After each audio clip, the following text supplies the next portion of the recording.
next steps, or they'll tell you if you have other questions, who to follow up with, or whatever. And they give you that closing information. Some interviews are don't exactly follow this, but for the most part, you'll see these elements in any interview that you go to. So again, I said it's really important to make that first great impression. And how do you do that? Well, first, you definitely want to get there early. So like I said, don't come running in at 12:28 when your interview's at 12:30, because that won't make a great first impression. You want to get there early. Sometimes even you might want to go, if it's a local or you can get to it, go the day before. Test run the drive there. Because here, traffic is always something that you have to contend with. So, and in other areas too, like if you're in a big city or somewhere you've never been, drive there, see how long it takes you. Park, see where the parking is, so that on the day of your interview, you're not scrambling to find parking. You don't, how do you get from where you park to where the building is? Is there an elevator? Is it a slow elevator? So you want to do a test run. If you can, because that will make you also a little bit more comfortable with the process.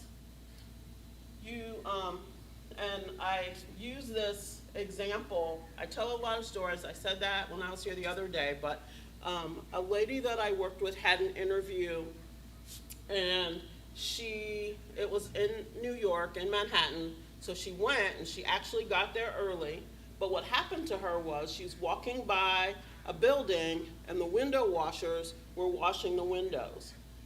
Their scaffolding tipped and she got wet.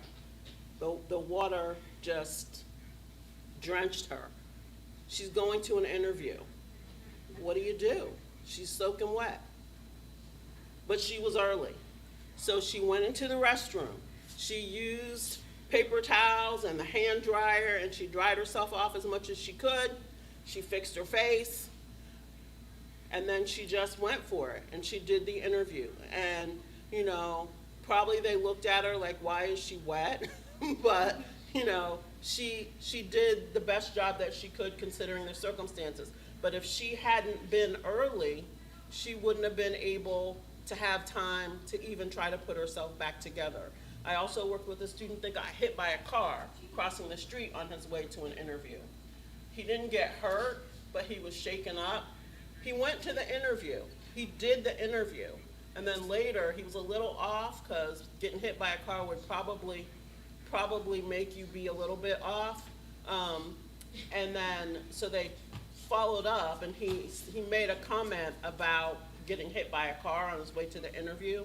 And the employer was so impressed that he made it through the interview. Even after being hit by a car, they invited him back for a second interview.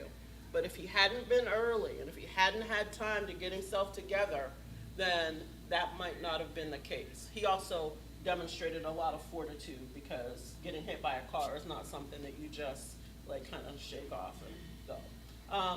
Handshake and how you present yourself is also really important. You want to use a good, firm handshake. And I know that in these times of COVID, sometimes people aren't shaking hands. So you have to be able to also read the room, or, kind of get a feel for what is happening. You want to smile and display confidence. You want to make good eye contact. That is so important. Being able to look at people as you are speaking to them and keeping that eye connection. Really important in the interview. And you want to make a positive impression, no matter what you're doing. So how you shake hands, how you address the people. If you go into the interview and they're ready to welcome you and shake hands with you, and you're looking at the floor and mumbling, quietly, that's not making a good impression. They're not going to think that you're very confident. They're going to probably think the opposite. And so then that's going to color the whole rest of your experience with that employer. So you want to think about how you present yourself. Presentation also includes how you look, how you're dressed, what you have on. Does it fit? Are you comfortable in it? Does it make sense? So, some do's, and I like the do's and don'ts because it gives you always like, okay, I should do this, I should not do that. You want to wear, and typically they say wear a conservative suit. So if I had an interview and I came with my red blazer on today, is that a conservative suit? Can I get away with this? Should I wear this? Probably not. Okay? Probably not. So you want to think about what you're wearing and what it looks like and what it represents. How do you know if it's okay or not? Well, it's better to be kind of fit the model and the standard and to err on the conservative side than to step out in like a red suit or a teal suit or something that is very bright and colorful. You don't want people to remember you because of what you wore. You want them to remember you because of what you said and how you represented yourself to them. Clean and polished, matching socks, hose, whatever, clean manicured fingernails, neat hair, and be aware of nervous habits. And I have a lot of friends that have had a lot of interviews, and I had a friend that had an interview, and she was nervous. She used to always get really nervous, and so it was one of those where she's sitting across from the desk of the person that's interviewing her, and she was a leg swinger. Does anybody have that leg swinging habit when you're nervous? Well, she did. So she crossed her legs, she started swinging her foot. And all through the interview, all you heard was, because she was swinging her leg and her foot was hitting the employer's desk. She didn't really notice it, she was really nervous and she didn't think about it, but after she realized what she had done, because there was a big black smudge on the backside of his desk where her foot had been kicking it all through the interview. So if you have nervous habits, think about how you might overcome them. If you know that you play with your hair when you're nervous, put your hair up. If you know that you're a pen clicker, maybe you take a pen with you that doesn't have that clicking option so that you can still hold the pen in your hand, but you're not going to be click, click, click, click, click all through the interview. So you want to think about those things. If you know that you're a leg swinger and you swing your foot when you're nervous, then maybe you'll scooch the chair back a little bit, or just not cross your legs so you're not able to, you don't have to be able to do that. You want to pay attention to how much jewelry you wear, how much cologne or scents that you have on, because those can be distracting. If you have piercings or tattoos, especially like facial ones, you want to think about that. Depending on the organization that you're going to interview with, you don't want to be a distraction. So think about those things. And if anybody smokes, you definitely want to not smoke before you go into an interview, because that scent will be on you, and again, it's just another distraction. So we know what the interview looks like what the process looks like. We know how we should dress. How do you prepare for this experience? Do you prepare? Do you prepare? When you had your interviews, did you prepare? How did you prepare? Anybody?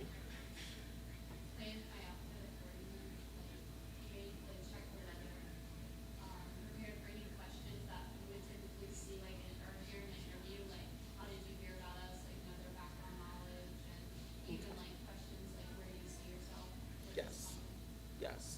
And those are all things that you should do. So, in general, when you're getting ready to go into this process, some of this you might have already done as you're working on putting your resume together, because we talked about that on Monday, but you want to think about your skills and your knowledge. What do you know? What do you know how to do? What are you good at? What are your strengths? What are your weaknesses? Start thinking about all those things. Think about how you might answer questions that the employer might ask. And there are some general questions that they ask, I think, almost, I'll say 80% of the time, because I don't have a specific number, but You know they're gonna ask you a little bit about you and your background. So how they do that, they might say, tell me a little bit about yourself.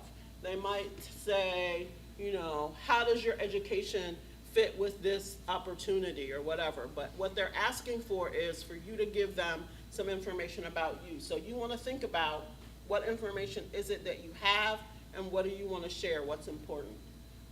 You have to spend a little bit of time researching the career field and the position so that you can answer those questions and you do know, what are they looking for, what's important, what are the strengths and the skills and the abilities that they're gonna be looking for in somebody in this role. And there's a resource that's not on the Lighthouse Career Development website, but maybe we can get it up there in a little bit, but it is called My Next Move.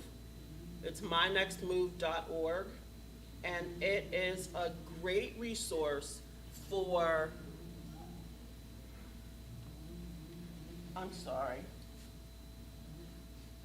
it's a great resource for helping you identify what some of the skills are and the experiences that employers are going to be looking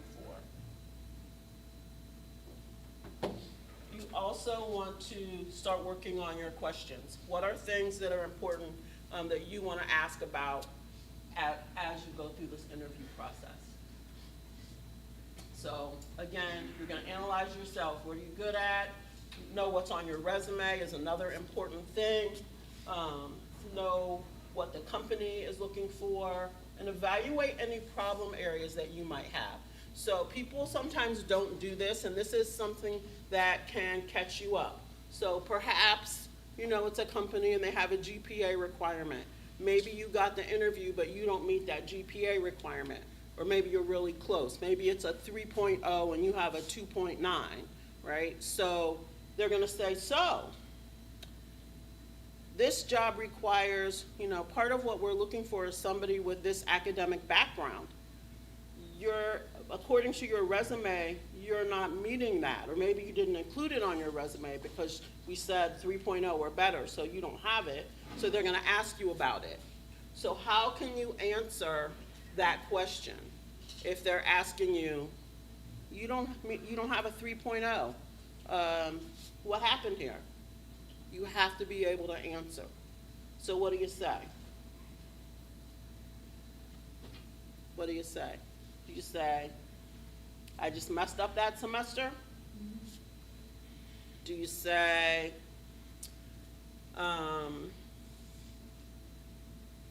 I don't have a 3.0 overall because my first year I had some family emergencies that affected my ability to be able to 100% focus, but you will see that every subsequent semester I was on the dean's list. What do you think? The second response, acknowledge the deficit, I'll say it that way, acknowledge the deficit, but then don't just leave it, yeah, I don't meet the number, okay, deal with it.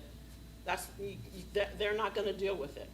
But if you don't meet the requirement, but you can explain, not really justify, but if you can give some reasonable response and talk about what you have done, how you've overcome, maybe how you've changed what you're doing, maybe you changed your study habits, or you stopped doing something that allows you to spend more time on your academics, or maybe, like if it was me, when I was an undergrad, I had a terrible 2 years because I was in the wrong major and I was struggling in my major classes.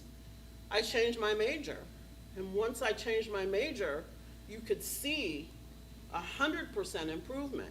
So I was going in the wrong direction, and then I found something that was more fitting with me, my strengths, my skills, my abilities, my interests, and my grades like did a 180-degree turn.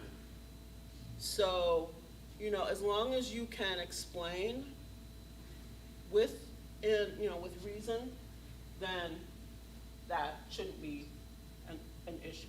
But you want to be able to do that. Again, researching the employer, and I'm not going to spend a lot of time on all of these slides, but I just want to point some things out.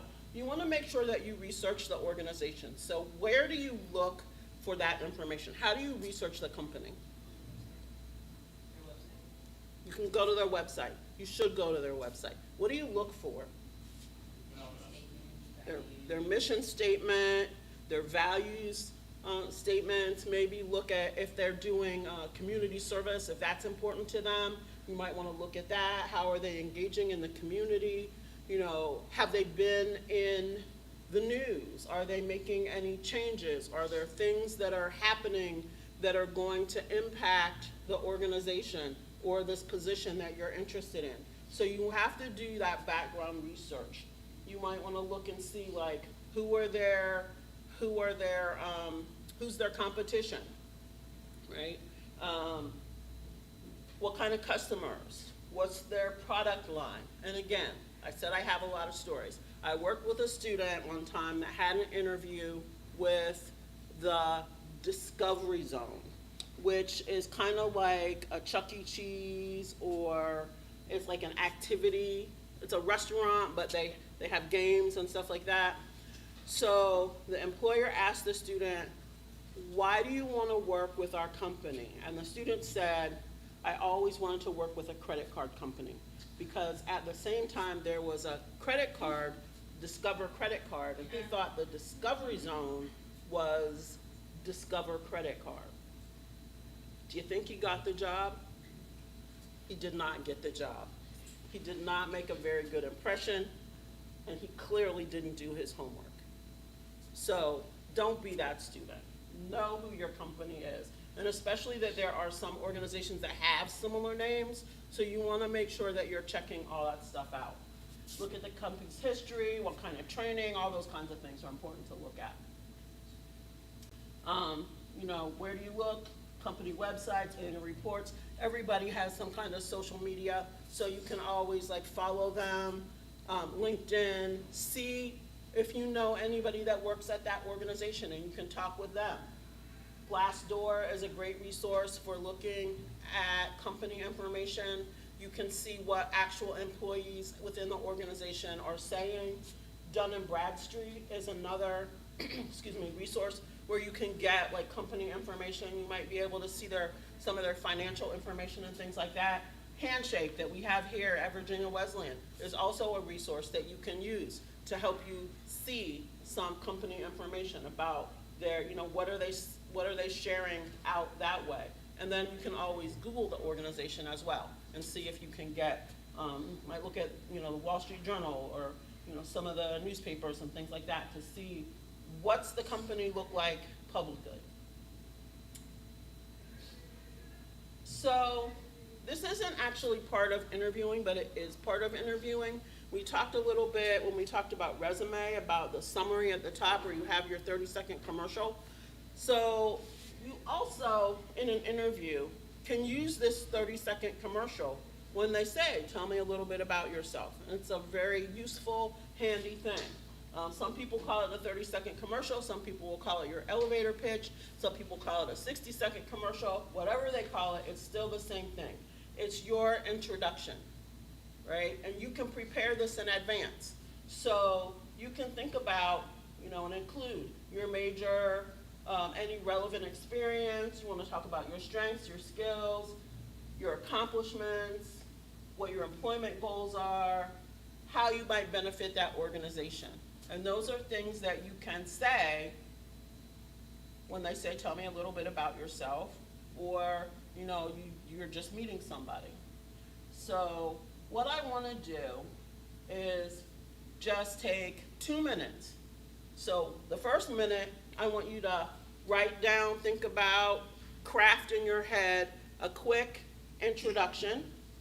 So if somebody says, tell me a little bit about yourself, or you just are walking across campus and we have some employers, there are actually some employers in the front part of Baton today, and there will be some there next week also. I have some coming.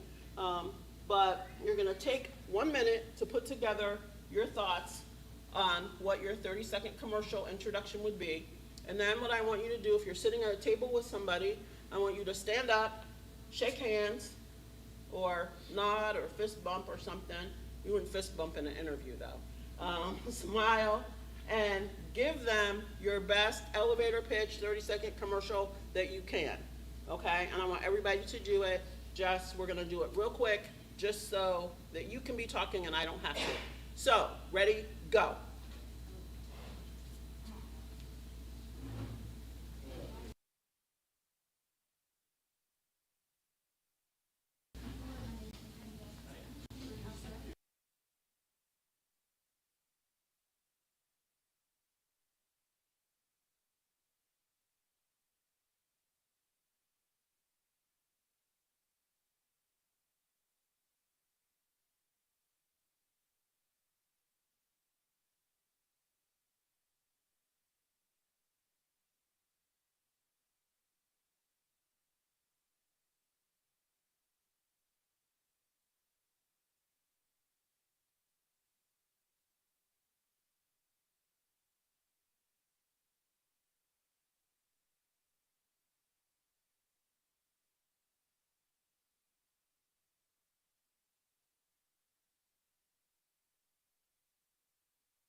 But, what do you think? How did it go?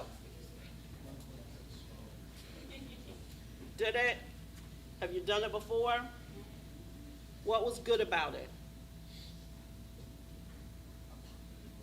What was not good about it? I saw some good things. Hmm?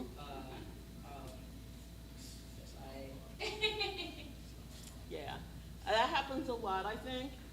So, one, I saw some really good smiles. So that's a good thing, some really good smiles. It lets people know that you're friendly, you're approachable, right? That you are comfortable and confident. I saw some good handshakes. You want to, what's the handshake guideline? Is there a guideline?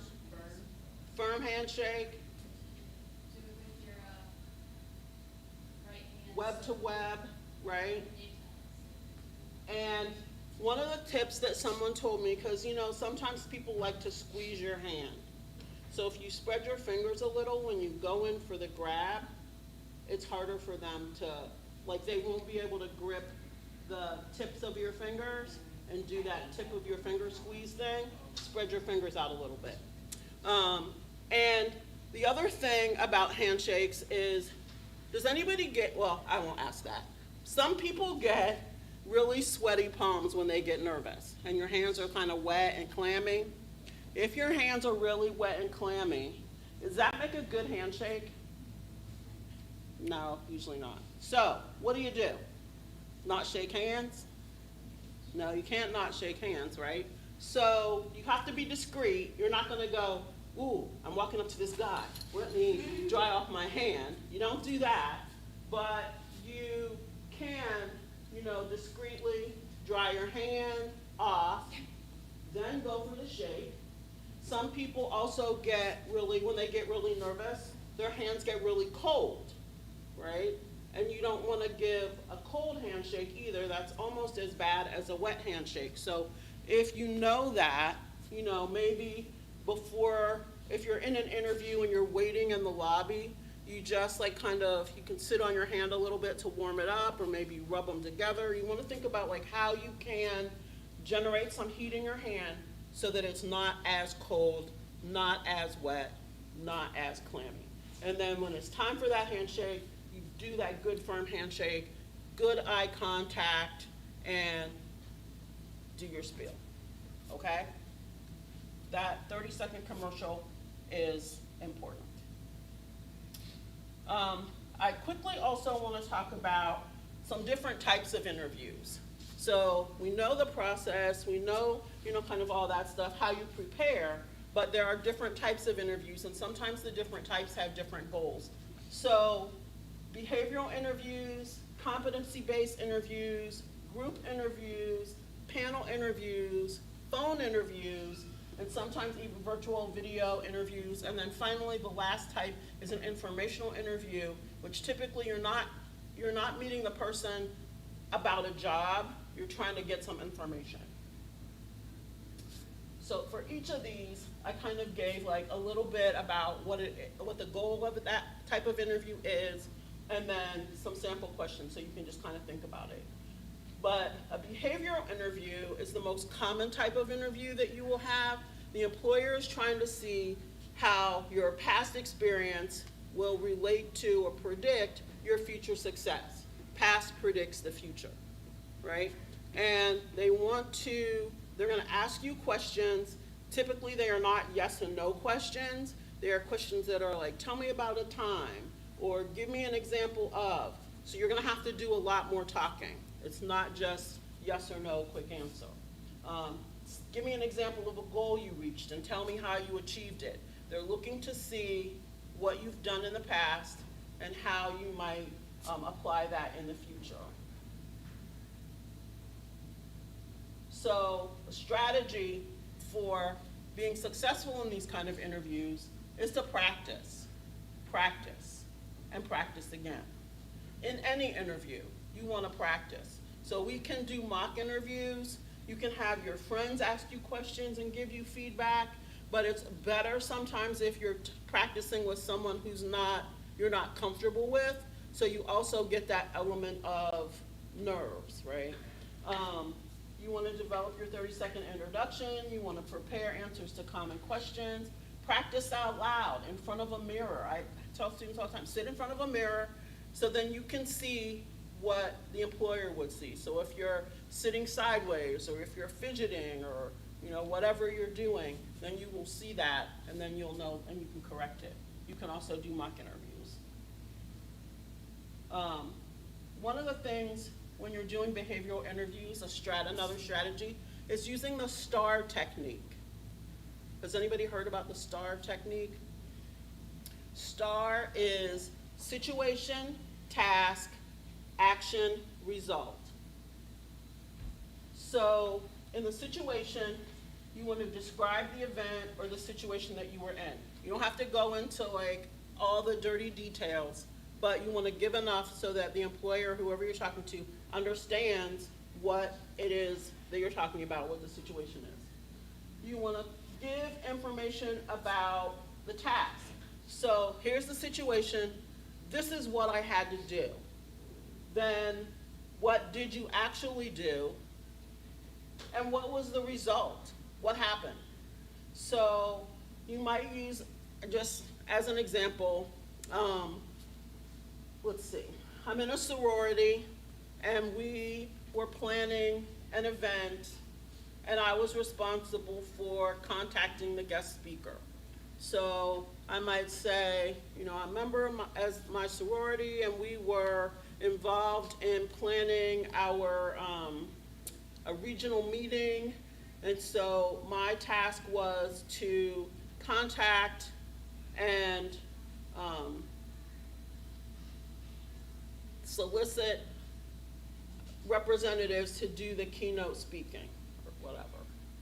I contacted people by phone, followed up by email, and as a result, we were able to get,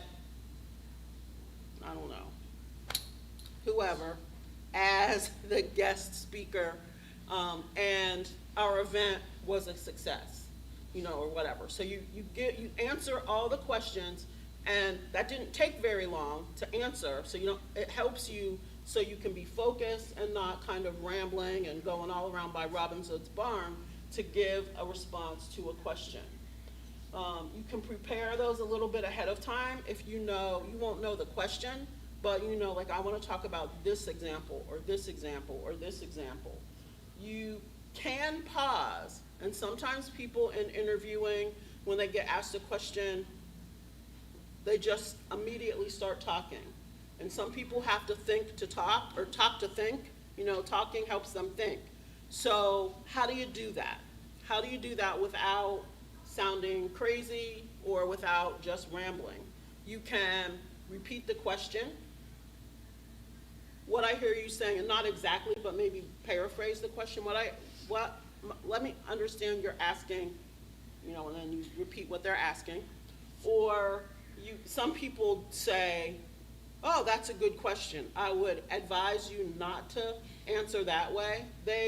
Whoever's interviewing you, they already know, they think their questions are good, so you don't have to tell them that they're good questions. So you don't want to say that, but you can repeat the question. If you're not sure what the question is asking, you can ask them, can you repeat the question? And that gives you a little bit more time, because you just want to make sure. But you don't want to do that for every single question that they ask you. If you need to just think, it is okay to pause. It doesn't have to be question, response, like, a volleyball game or a tennis match.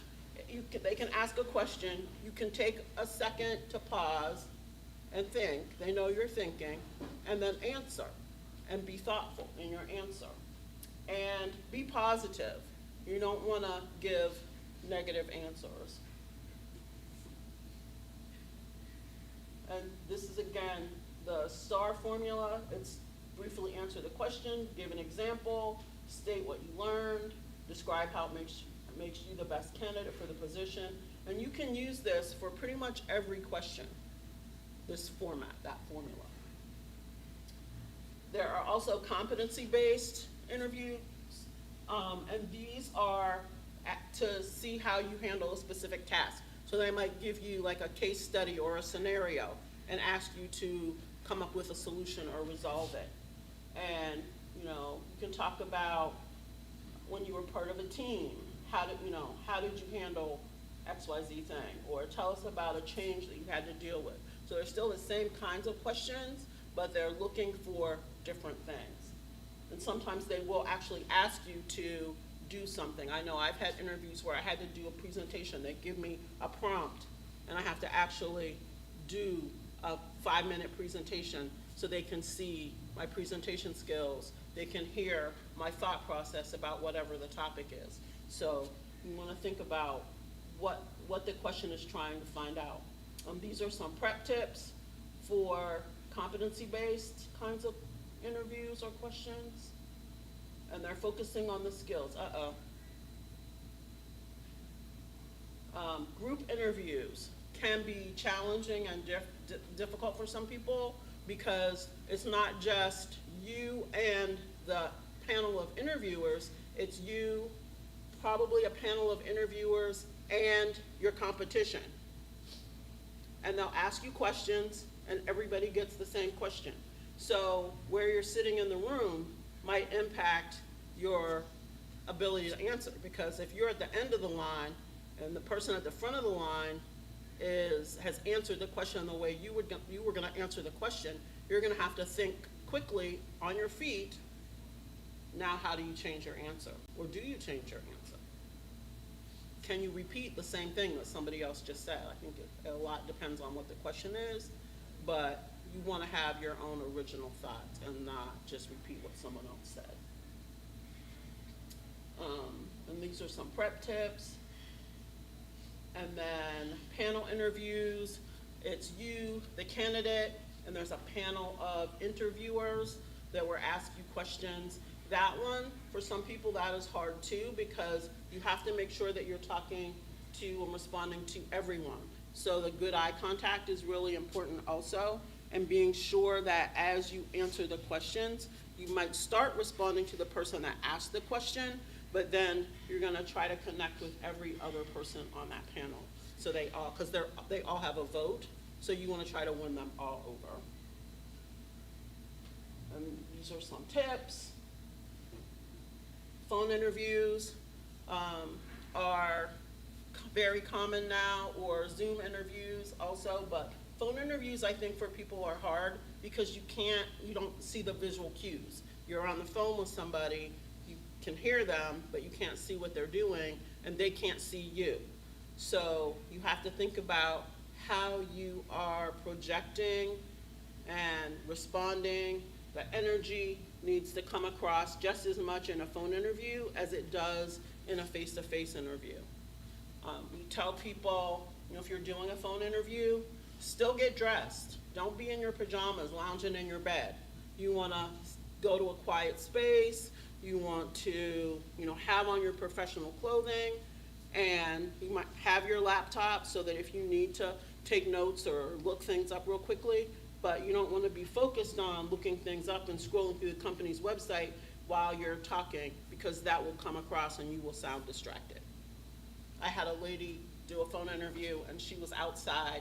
That wasn't the best place. She must have been, I think she was in New York, and she must have been like on some street corner, because you could hear the cars zooming by and the ambulance going by and all those things. It wasn't a very successful interview for her. And some tips, and then the virtual video interviews, whatever. You also want to make sure that you are dressed, not just from the waist up, because you never know. They might ask something and you have to stand up, and there you are in your fuzzy pajama pants. So be sure that you're dressed. Stay professional. Make sure what's in your background, because you don't, like if you're in your room, that's fine, but what else is in your room? So think about what's in your background. That's a big one. Think about the other sounds that might be coming in to that space, and where you are. Had somebody do an interview in the bathroom once. I guess they thought it would be quiet, but it was like you could tell they were in the bathroom. So it didn't make a very good impression. So video interviews, and these are some tips. Also, one of the things for any interview, you want to ask when you're setting it up, make sure you ask the good questions. How many people will be involved? Who will be involved? How long is it going to take? Or how long are they expected? Sometimes they'll tell you. I know when I schedule interviews with people, I tell them we have 30 minutes. We have 20 minutes, whatever it is. And also, you be aware of that time, because if they say we have 30 minutes, we're going to ask you 10 questions, then you need to kind of gauge your answers so that you're not talking for 15 minutes and only got through the first question, because that definitely doesn't leave a good impression either. Had to happen. We couldn't ask the rest of the questions to the candidate because they talked too long. So you want to think about that. And when you're doing virtual interviews and things like that, you want to make sure that you test out your technology and all those things so that things work as best you can. So I have a couple more things just to think about and consider. And one is, I call them negative questions. Earlier I said when you're doing interviews, you want to make sure that you're speaking to everything from a positive standpoint. But what happens if they ask you a question that could be perceived as, kind of negative? If they ask you about your weaknesses, if they ask you about, what would be challenging in this job for you? Or tell me about a time when you made a mistake. How do you answer those kinds of questions? Yes. I would say you start off by explaining the negative situation you're in, so that they're what you're dealing with, and then how you turn that negative into a positive. And only stories where you turn it into a positive. Don't set yourself up for why didn't you finish that, or if it's still negative, make sure you give a story that you turned around and there was no issues from. Exactly. So it might be something that's perceived as negative, but you talk about it, don't avoid it, don't try to change the subject, and then tell them what you learned, strategies that you used, something that you changed, how you fixed the problem, whatever. Sometimes they'll ask questions about, if you missed a deadline, or when you dealt with a difficult customer, or when you made a mistake at work, or if you planned an event and it didn't work. So that's fine, because everybody's not perfect, and they know that you're not perfect. They know everybody's not perfect, but they want to see, are you learning from things that went wrong? Are you changing up your strategies? How are you growing and adjusting? Because there are going to be things, even we used to ask a question, tell me if there's something you don't know, how do you handle things that you don't know at work? Or that's not exactly the wording, but that's what the question was about. So that we can see, because we know that everybody doesn't know all the answers to everything all the time. So if you don't know the answer to something, or you don't know how to do something, what do you do? Do you just, like the lady I talked about on Monday, and put all the things under my desk and just think they're out of sight, out of mind, it'll go away? Or do I try to figure out a better way? Do I ask somebody, what do I do? So you want to think about those and be prepared for that. I'm going to go back 1 second. The weaknesses one is also a question that gets asked a lot. Sometimes people will say, and they'll say something that could be like a hidden strength. So I'm a workaholic, but they might not say it that way. I work too much. Or I don't know. Other things that maybe are negative, but I spend too much time on the details. So like if you're an accountant, the details are important, but if you're spending so much time on the details that you can't finish a project, then that's not a very positive thing.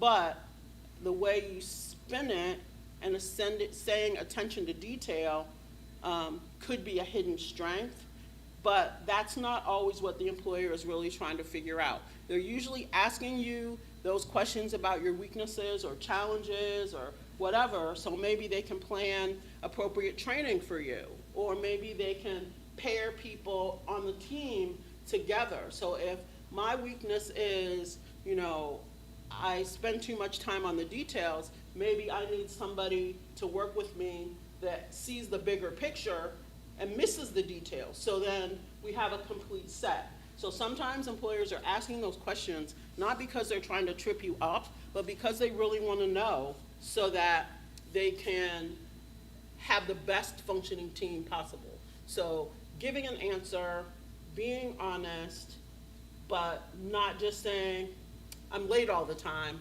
like deal with it, is not the way to do it. You wanna, I have issues with time sometimes, but these are some of the strategies that I've tried.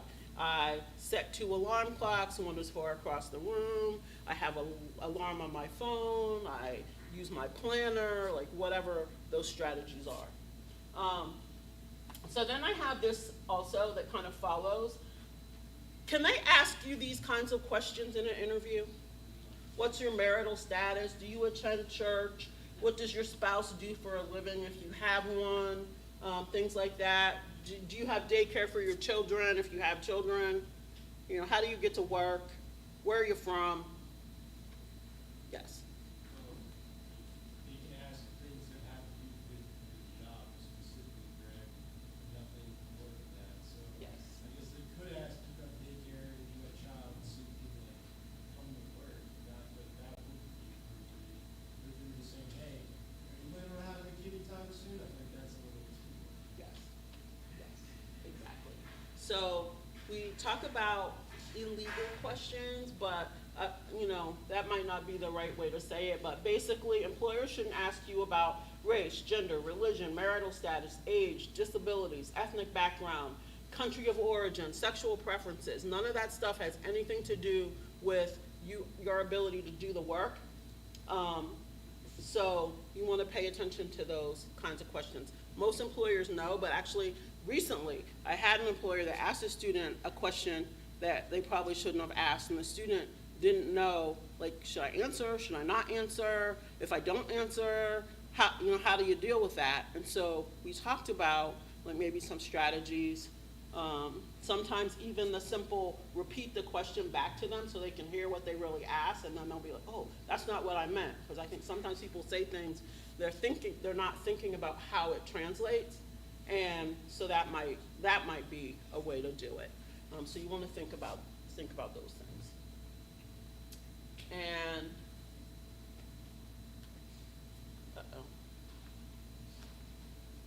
and these are just some example questions or sample questions, because you do want to have questions for the employer so that you can show that you did your homework, that you did the research, that you are interested and involved in, what they might be doing. But these are just some examples of kinds of questions. You also want to be careful that when you're asking questions, don't ask questions about things they already talked about unless you're asking for clarification or some more detail about it, because then it makes it seem like you didn't pay attention. You want to also not ask questions about things that are very obvious. So like if there's information that you could have easily found on the website, like what products do you make? That's probably on their website. You shouldn't ask that, okay? If you need more detail about specific products, then, you ask that way. Yes? So a question, I guess, would be, my question is, when it comes to compensation packages, if it's not brought up to you by the company in that interview, how would you bring that up in the process? Good question. Because some people, it can be, they take it Yeah. the wrong way, and there's a way to do it. The money question, the benefits questions, those are questions, a lot of times, like in the first interviews, don't necessarily ask those right away. Good interviewers, good interviewers will provide that information. And I know, especially now, everything is really competitive because there are lots of jobs, lots of people are looking to hire people, and so they're trying to do everything they can to tell you what you need to know right up front so that they can try to win you over early and not have to go through, rounds and rounds of these things. So a lot of employers will tell you. Sometimes it's even in the ad. If it's a range, at least you have a ballpark. But I typically would say in your initial interview, if it's like that first screening interview, don't ask about compensation yet, just wait. In the second interview, then it's more appropriate because they're bringing you back, they're really interested in you and they're trying to see, some more detail, and you might be talking to some higher up people, and they should share that information with you. Would a good way to, But- would a good way to ask about that, would that be, I'm just curious to get a little more clarification on your benefits and compensation package that you offer, would that be like an acceptable way? Yes, you can ask that way. Sometimes it works also, to see, they'll talk about like benefits. They'll talk about, the organization, we offer this and all these things. The one thing about compensation that you want to also kind of think about and keep in the back of your mind, not saying that money's not important, but what else are they giving you? So maybe the salary, the physical dollar salary isn't the best dollar salary that there ever was, but maybe they pay for school, or maybe they have a fantastic healthcare package that has vision, dental, counseling, like whatever, and they cover all the costs. You don't have to do any. So even though they're not paying you the best, those benefits are still salary. And so, does it balance out? Because I've had a lot of students that they get caught up in that and they look at the dollar amount and then they're turning down jobs, turning down opportunities because it's not meeting their dollar amount, but they totally forgot about all the other benefits that are coming with that opportunity. You know, like, maybe they have a gym, you know, or a pool, like where my daughter works. Her salary was pretty decent though, but they have a doctor on site. You can go to the doctor, and it's not like you have to take leave or vacation or use your sick time, because the doctor's office is downstairs. You just have to make an appointment. They have a credit union and a bank within their facility, so you can use those features. They have game rooms, so like you can take a break from work and go play games. They have a gym in the facility, so you don't have to pay any extra gym membership. You can go to the gym like right downstairs, like before you come in the morning or on the way out, or maybe even at lunchtime. So you want to think about like what's important to you, your values, and how that employer is meeting those, and does that balance out? Because you could get paid a lot of money, but if you're working 80, 90 hours a week, well, not 80, 80 is normal, but 90 to 100 hours a week, right? And maybe you don't have time to take advantage of your money that you're earning because you're spending all your time at work. And the expectation is that you work at night, you work on the weekends, you work whenever I tell you to work. Then they can pay you as much as they want to pay you, but is that really, does it balance out? Does that make sense? Okay. Nonverbal communication is really important too. These are just like last things to think about. The eye contact, sitting up straight, being comfortable but not so like stiff that you are making the interviewer nervous. You know, like you're gonna jump out of your chair and run out of the room at any minute. Pay attention to your communication skills, the ums, the ahs, the stuttering. Practice, practice, practice, and it will help with that. Using slang, improper language, all of those things, you want to pay attention to that. And don't be afraid to smile and show your personality and your enthusiasm for the organization. You know, if you're not a happy, bubbly person, don't put on a happy, bubbly person, but you can still be genuine and friendly and open. You know, you wouldn't go and sit with your arms crossed like this, because that's like kind of your clothes, right? So you still want to be open, maybe lean a little forward. Be approachable. And just some things to bring, some things to consider: business cards, extra resumes. You can write out your questions. I wouldn't say leave your phone in the car necessarily, but at least like put it on silent, like I didn't. Don't chew gum. You know, don't bring a super large bag with you. You know, you want to be put together and tight, right? And lastly, you want to follow up. People don't do this as much as they used to, and sometimes it can be the difference between a yes and a no. So you want to ask what the next steps are at the conclusion. That should be one of your questions. If they don't tell you, what are the next steps? Write a thank you note. Send a thank you note for your interviews to the people that you met with. People don't do that. If they ask for extra information, if they ask for references, or if they ask for, you know, send your transcripts, then you want to make sure you get that information to them as quickly as possible. And if you haven't heard, it is okay to follow up. It is okay to follow up. I've had people that followed up, and there were whatever was going on in the process, but that following up actually bumped them up a step, and they ended up getting the job because they followed up. And then, are there any other questions? Who has the first question? Yeah, like when you're doing, like a follow-up and email, how would you, how would you word it? How would I word a follow-up email? So if I haven't heard and I have their business card, I might say, "Dear whoever, I was so excited to interview with you and whoever on whatever day, so you're gonna remind them of the facts and the details. In our conversation, you said that we would hear by XYZ date. I haven't heard anything, and I just was wondering where you are in the process. Thank you so much. I'm really, you can put somewhere in there, that you're really still interested, if you're really still interested, and then send it off. The phone call, you can do the phone call the same way. Call them and say, I interviewed on such and such a date.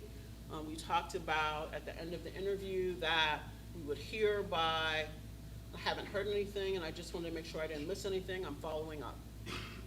So simple. It doesn't have to be long and elaborate. Just. Mhm. Kind of the same sort of question she had, but regarding the follow-up things that coming out with the interview, what form of communication is accessible for that? So say if it was a phone interview, and I had previously texted about how this interview would work, is it acceptable to send a text to you, or should I send an email? What's the preferred way to do it?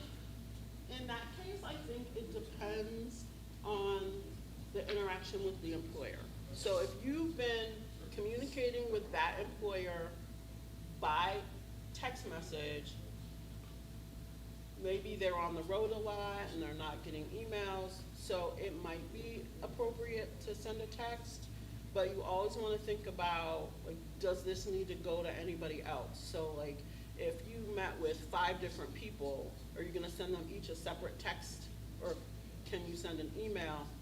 And, and I think that, because we've asked employers about that too, because they still sometimes talk about handwritten thank you notes. They're really nice, and they are really nice, but do people do handwritten notes anymore? And also, you want to think about, depending on who it is, are they traveling? Are they in a particular office?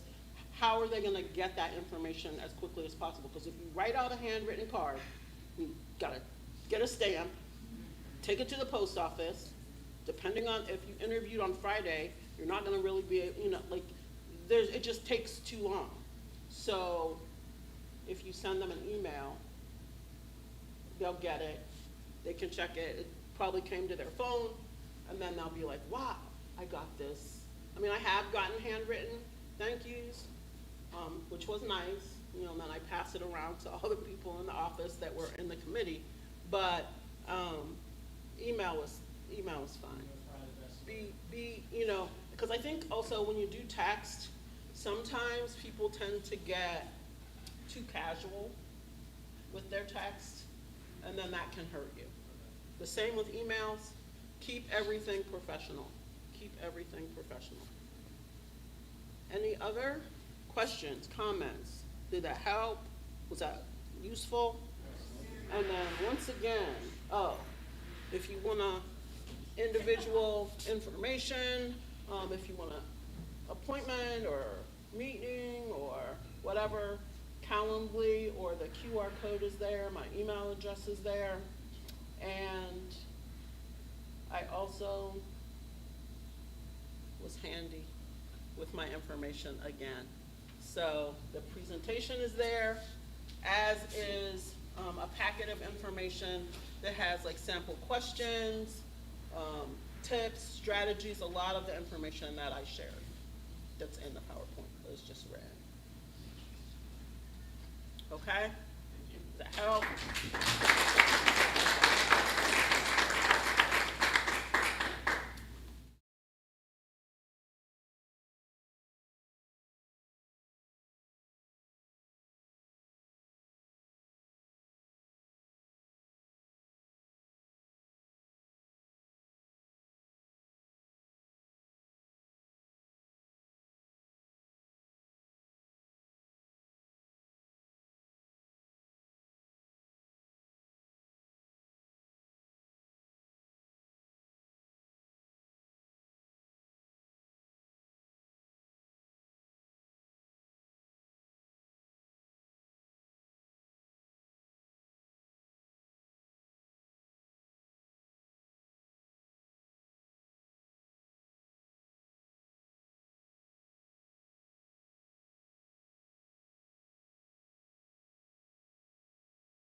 welcome everyone to the Marlin Business Conference. Today I have a guest speaker here, Ms. Delceno from the Miles Agency, and she will be talking to you today a little bit about her background from her business perspective. And without further ado, I will pass it on to her for you. Thank you. Good afternoon. Oh, that was so weak. Come on, do this. You can do better than that. Graduation coming up. Who's graduating this year? All right, so you definitely should be loud. Okay. All right, really appreciate this opportunity. We're going to have some fun. Trust me on this. This is not going to be a boring speech. Mackenzie said it was okay to talk about me. That's what topic I kind of know. I'm president, CEO of the Miles Agency. We're a marketing and public relations firm based right here in Virginia Beach. And we've been in business 33 years, longer than probably most of you have been alive. So, but we have some wonderful clients, and we do everything from, we work with Pepsi, we've worked with Pizza Hut, all kinds of folks. So I just want to give you a little bit of background of who we are. Early years, you see all those, you guys remember any of that other than Google? Yeah, we use some of those tools. Yeah, the rotary phone, the beeper, all that stuff. But now we've moved forward. Those were the early years where we were doing stuff like that. Those phones that weighed like 300 pounds, all that stuff. So we've evolved. Everybody had a pager back then. And so it was a big deal. It was kind of a badge of honor to have a pager. Everybody's, even if you were just, it was dominoes. Most people didn't have a real call coming in. But we started in 1989, and we started off as volunteers. We wanted to just give of our time and showcase what we could do because no one knew us. We were just starting. I was young. I was your age at the time. And so people at that time just say, oh, she's young, she's inexperienced. But we went out there and just jumped in with both feet and really earned our stripes. And so now all of my business is referral. And those are some of the challenges I had. And yeah, I asked people to show me the money, but most people wanted me to show my skills, and that's what I did. And I still hone those skills. I still take classes. I got my master's and all those kinds of things, but letting people know who I am, building my client base, building and cultivating relationships, you all are going to have to do that too. It may be a little different, but your friends are not on Facebook. You're real friends.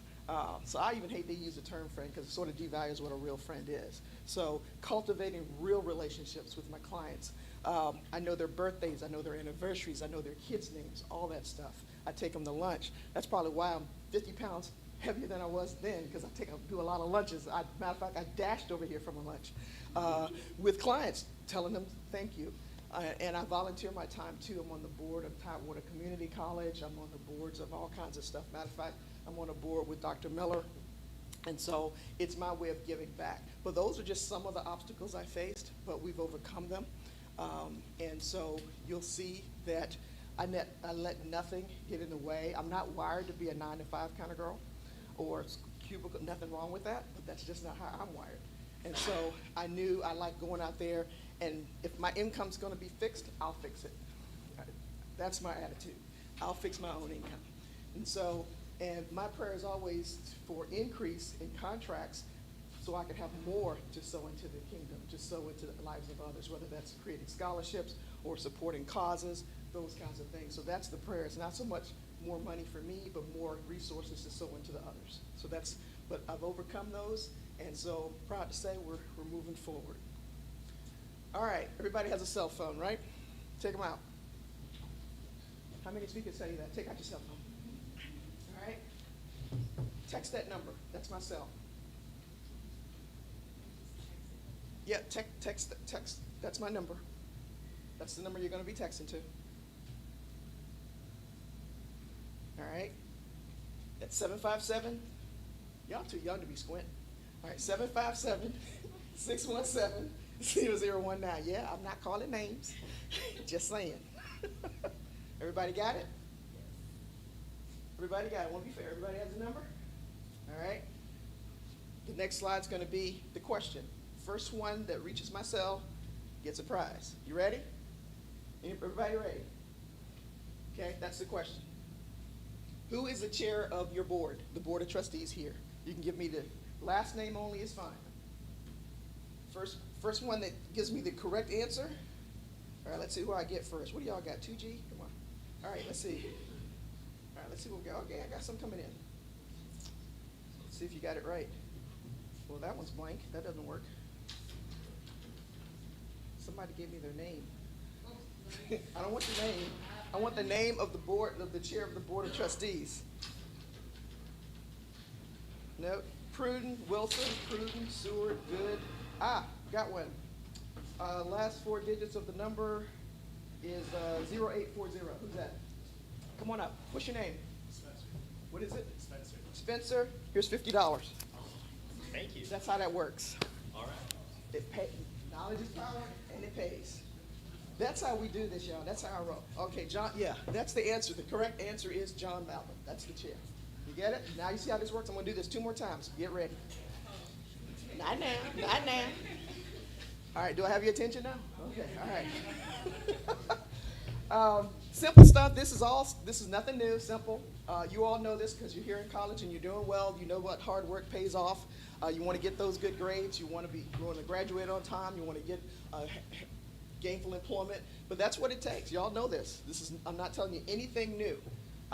I made sacrifices, still make sacrifices, whether that's time away from my family or what have you. I have a game plan, my business plan. I still go by that. So whatever your game plan is for success, whether you want to go into law enforcement, whether you want to, how many want to own their own business? Who wants to own their own business? That's the kind of stuff it takes. You're not going to be sipping lemonade in a hammock on Saturdays. You're going to be putting the hours in.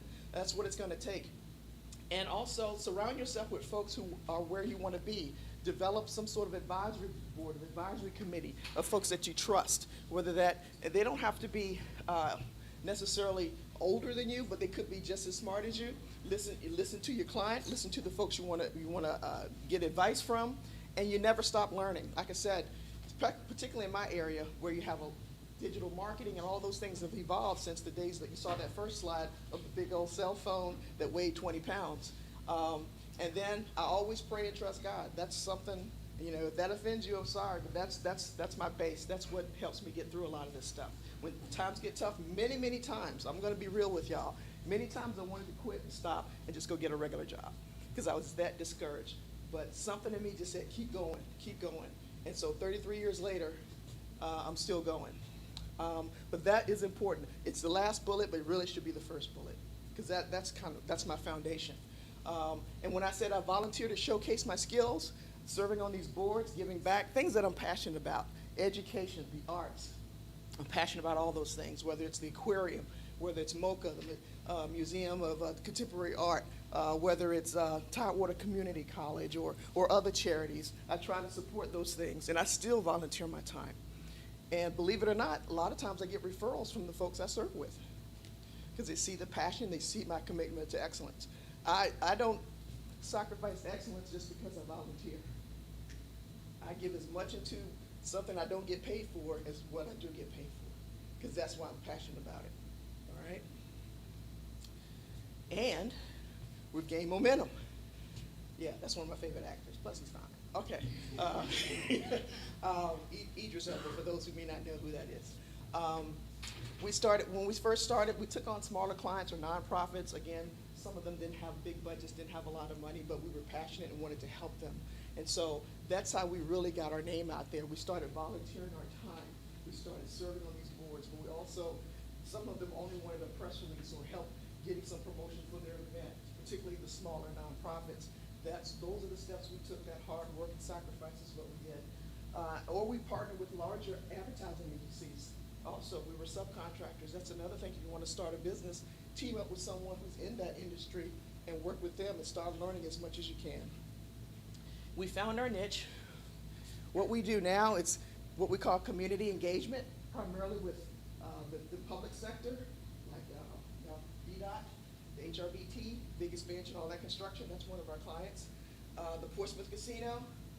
I think a few of you may be old enough to go play when it opens. But the Portsmouth Casino is one of our clients. And again, that's a testimony too, because that was a referral. I didn't know, one day my phone was just blowing up. I'm like, I don't know anybody in Las Vegas. I thought it was one of those robocalls. I finally picked up, and it was the senior vice president for the developer who's building the casino. And he said, the city of Portsmouth said, we should call you to help us with our public relations. That's how that happened. I never met them at the time. It was all a telephone interview. They didn't ask for a resume. They didn't ask for a proposal. They said, I'm hired. And that's because I was doing good work in Portsmouth already, and the city recommended me to them. So that's how that happened. And I still get advice from folks that have a wealth of experience, and it doesn't mean that they've been doing it a long time. They may have different skill sets that I may need. So like some of you, you are learning some things that perhaps could be very important to some of the things that I'm doing. That's why I have a very robust internship program. So I've hired students, and my interns are paid. So we pay anywhere from $15 to $25 an hour. So you do real work. It's something you can put on your resume. And again, you see my bullet, I'm still praying, still trusting, and looking for guidance and direction, and to not give up. And now as some of y'all say, we're balling. We have a lot of contracts now. We're still dedicated to excellence, still giving back. We still stub our toe every now and then, but I see those as learning opportunities. I think that's important as well. And I love my interns. They do great work, and many of them have gone on now to be wonderful professionals. And also I've taken on more leadership roles, like I chair certain boards, or I'm on the executive committee of various boards, but all of that is cultivating those relationships I was telling you about. It's a way of letting people know what type of leader I am, what my character is all about. All right? Okay. These are things that will stop you in your tracks. We're going to get rid of fear. We're getting rid of procrastination. We're getting rid of mediocrity. We're getting rid of, there's no perfect time. Now is the perfect time, whatever it is. We're getting rid of all our insecurities. People who told you you can't do it, get rid of those folks. Get them out of your life. Get rid of self-doubt. You can do this. I'm telling you now, you can do this. I am the product of a teen pregnancy, a mom who raised 3 children on a cook's wages. And so we lived in poverty, but we had a lot of love in our home. So I could have used all of that as excuses. I didn't see my dad too often, but I'm still standing here to share that story. So there's no perfect timing and no perfect situation. So get rid of the self-doubt. And I know there's no lazy people in this room, right? Because you wouldn't be here. There's no lazy. So get rid of the laziness. Oh, I'm tired. Oh, my show's on. Get rid of that stuff. And definitely get rid of toxic relationships, people who are going to drag you down and speak negativity in your life. Get rid of that. And anything else that's a barrier to your success. You got that? All right, get the phones out. Y'all know how we do. You ready? You should already have my number in there. All right, you ready? Here's your question. What's the name of your baseball field?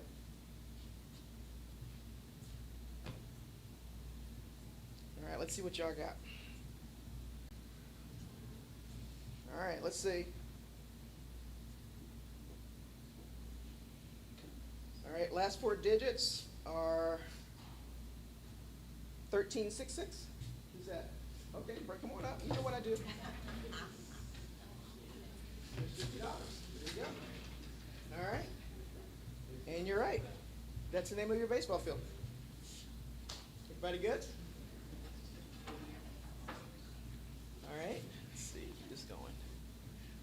And I mentioned about community service. Always consider giving back to the community, no matter where you're just starting out or you're seasoned professional, whatever place you're in. Always continue to give back. These are just some of the things that I do now or have done, serving on the different boards. I volunteer a lot in my church. Virginia Beach Vision, I'm now president of that. Matter of fact, we had our board meeting in this room yesterday.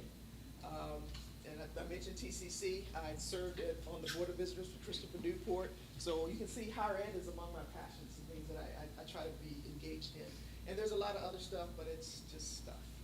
It's stuff that I believe in. But you all, you're volunteering here, whether it's your student government or your own house of worship, or when you go home, mom and dad saying, clean your room, something's going on where you volunteer. All right, lessons learned. To keep learning. You don't stop once you walk across the stage and get your diploma. That's not the end of your education. So you continue to learn, read, stay up on your reading, stay up on joining organizations and volunteering for committees and groups like that.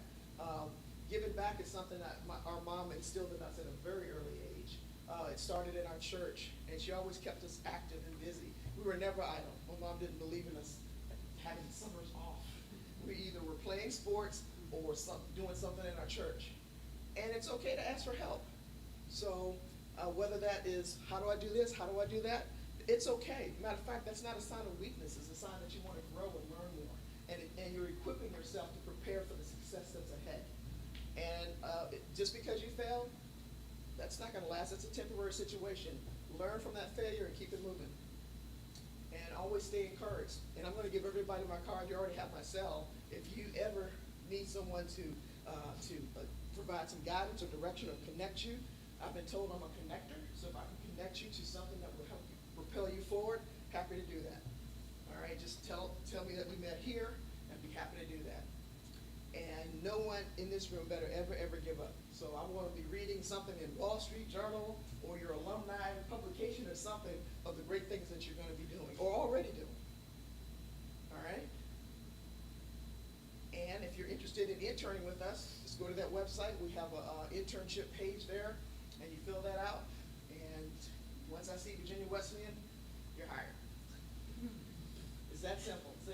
Cultivating relationships, right? All right, this is the last one. Ready? If y'all don't get this, I'm going to tell. All right, you ready? What year did Dr. Miller become president? All I need is a year. No cheating, no Googling, no going to the website. All right. Let's see. Yeah, I got all right, we got one. Make sure I got the first one. It's got to be the first one. Y'all are just guessing. Okay. Let's see. The last four digits are 3111. Who's that?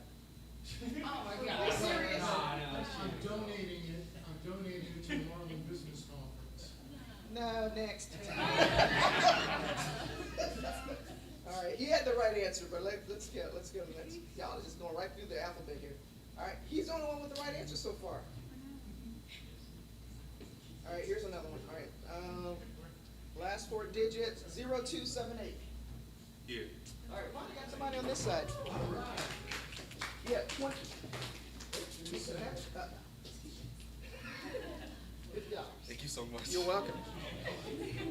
And the answer is 2015. Y'all were going all through the numbers, 2010, 2019, y'all. So yeah, time goes by fast though, doesn't it? Yeah. So I want to thank you for your time, your attention. I'll take any questions you may have, and I pray God bless each and every one of you. Thank you.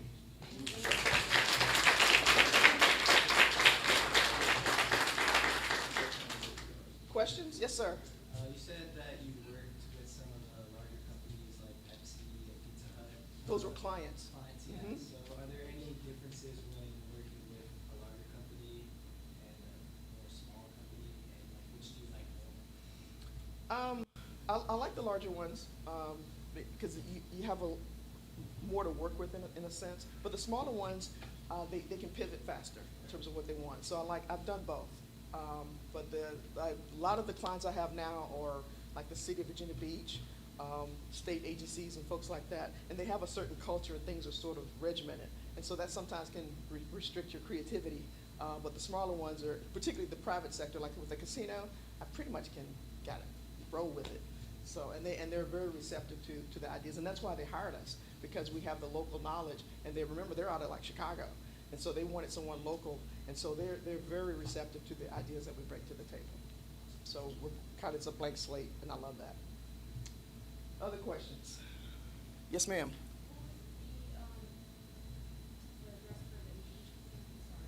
I'm sorry, I can put that back up.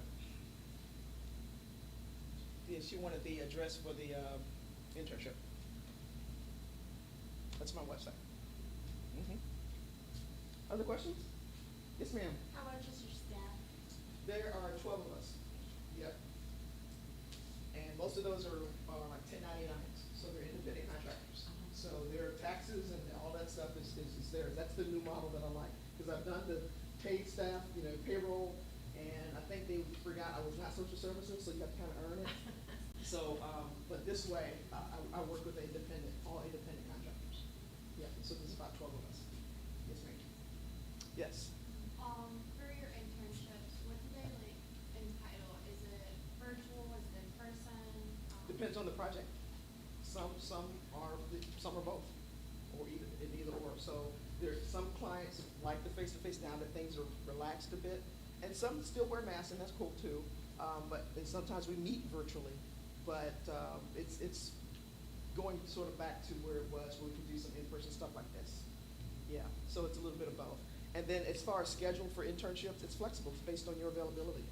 So you'll go to meetings with me, clients will meet you. You're part of the team. You'll be part of the team. So I don't say, well, this is the intern. They sit in the corner. No, you're right at the table with us.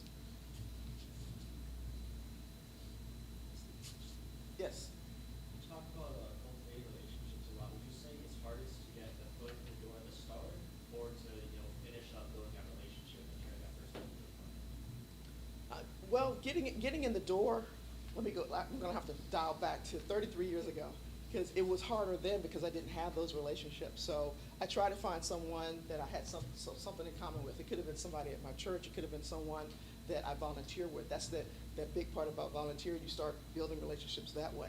And so that's what helped get me in the door, is by serving on some of those boards, or just not even having to be on the board, but just volunteering, SBCA, the aquarium, things like that, just giving them my time. You build relationships that way also.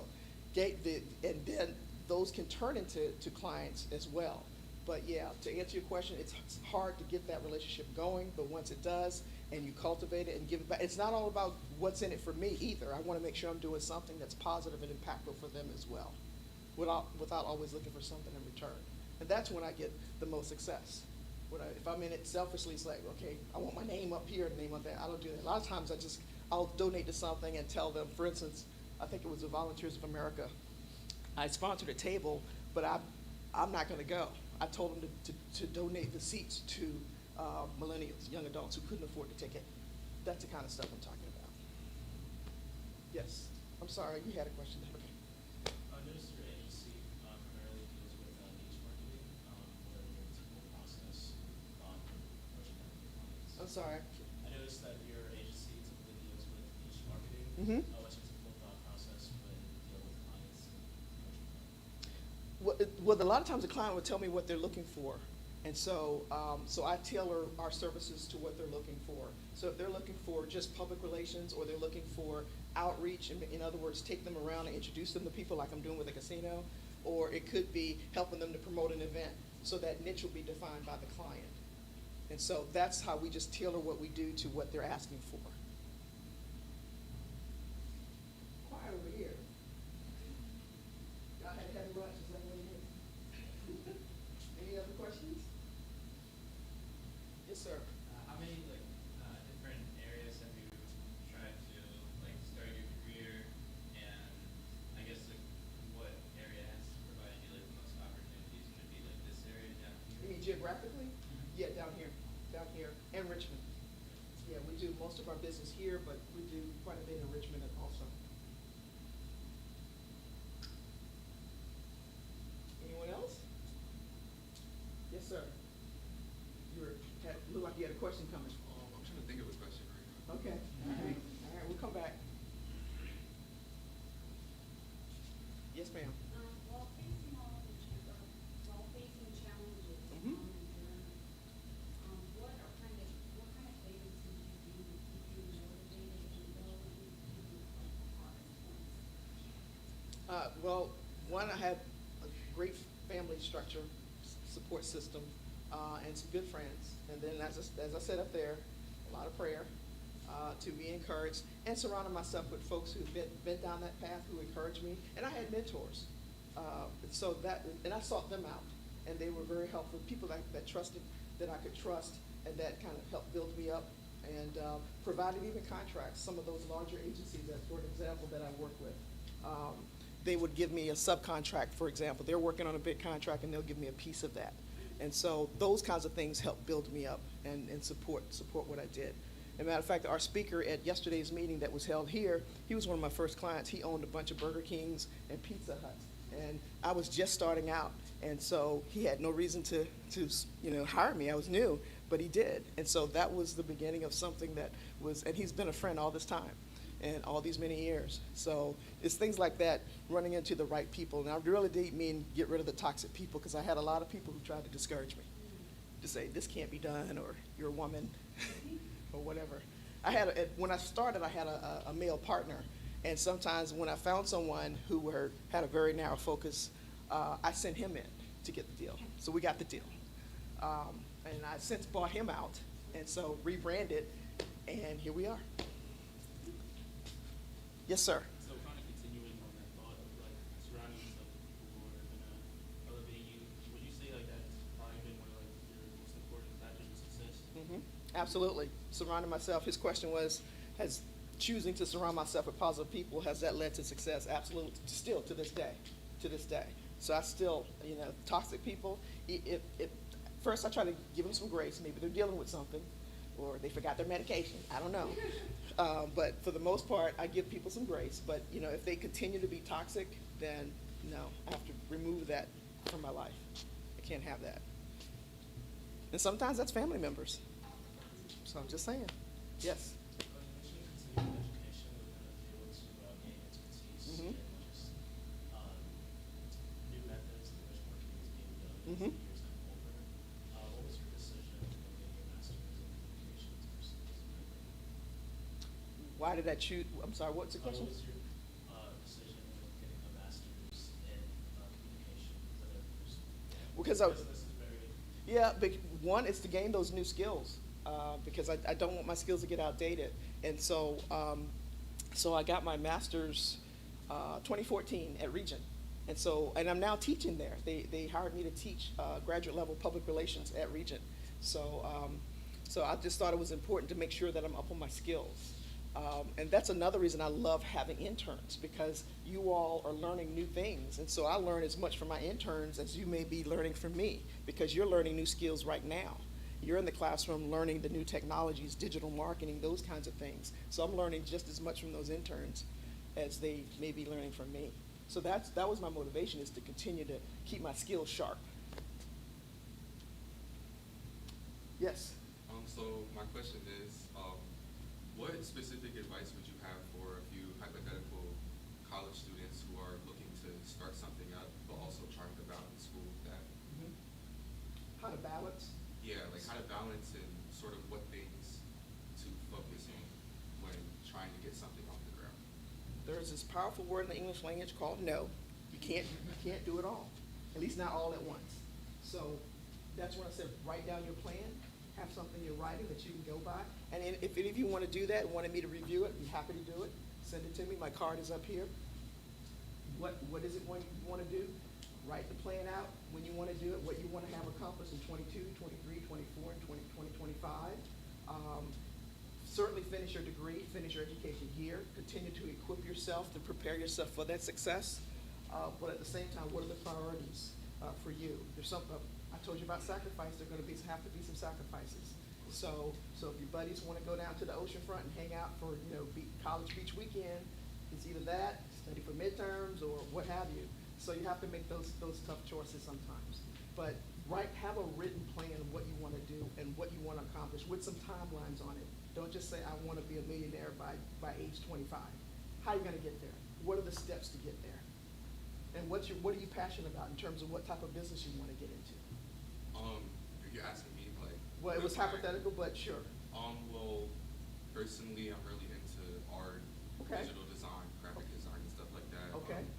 Currently with a few friends, trying to start up a small clothing business. Okay. As sort of as a way to, for me at least, for my end, expressing my creativity. But that's what currently is. What are you majoring in? I'm a business major. Okay. Okay. So the business you want to start is related to the fashion side, or? Well, that's right now. That's for right now. Mhm. I'm still sort of searching around and seeing what field I would want to go into. Okay. Specifically, but right now, my group and I were sort of focused on this one thing, and we're trying to move it forward because it's been in process for about over a year. Okay. So we're getting things done step by step. You have it written down? Yeah, we do. We have a written plan. Okay. We've gotten an LLC, and we're just learning, how to build a website and how to do products and stuff like that. And you had Priscilla Monte here earlier. The chamber also has an area, that's the Small Business Development Center. They provide free advice for entrepreneurs to help you maybe take a look at your plan and provide advice to help you to move it forward. It's free, it's through the chamber, and it's a Small Business Development Center. So I can either give you that information, or Yeah, I would if love Priscilla that. left her information with you, follow up with Priscilla. Okay, But it's free, thank you. okay? That's my cue. Thank you very much. We appreciate so much you taking time out of your very busy day. My pleasure. Thank you all.